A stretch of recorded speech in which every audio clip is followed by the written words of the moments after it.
It's beginning to look more and more like the dystopian future we've been promised by science fiction. Aside from the looming threat of artificial intelligence and all of the Frankensteinian genetic devilry being conducted in bioengineering laboratories, the world's superpowers are finally beginning to bring warfare into space. Strange satellite activity and secret aerospace tests have been observed with increasingly regularity lately, and now the United States Air Force, U.S. Air Force, is officially announcing a new position to head the U.S. military's Space Warfare Command. From the sound of their accompanying press releases, we can expect the next war to be fought in orbit above our heads. Air Force Secretary Heather Wilson released a statement announcing the U.S. Air Force's pivot to space, equating it to similar policies the Air Force adopted in the past to achieve its current level of air superiority. In short, we must develop space airmen who have the tools, training, and resources to fight when not if war extends into space. Just as the Air Force built the training ranges, schools, and programs to ensure air dominance after the Vietnam War, we now must determine how best to do this in space. We are currently investing in the hardware to ensure space superiority. In the near future we will need to grow the number of space airmen and the accompanying infrastructure much like we did for the Combat Air Force 40 years ago. Wilson says the United States is dependent on space and our adversaries know it.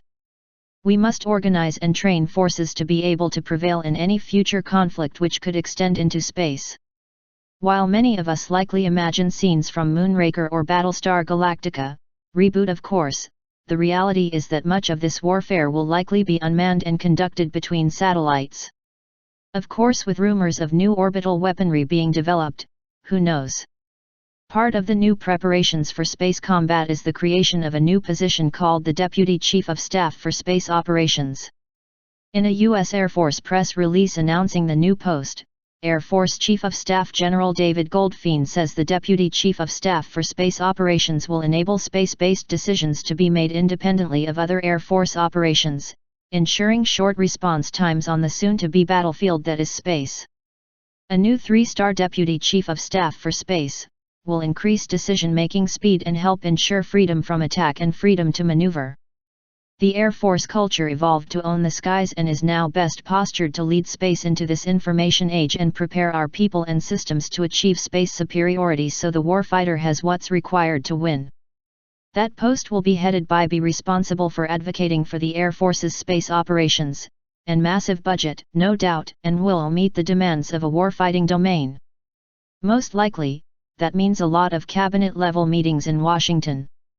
Ideally, it would mean a lot of gazing out of the view screen aboard an orbital battlecruiser while attack ships on fire off the shoulder of Orion and C-beams glitter in the dark near the Tannhauser Gate, but we're not there yet. Baby steps. The truth is, most of us have no clue what's going on up there. There could be a shooting war going on up there right now and we might not know it. But nah, TV doesn't lie, right?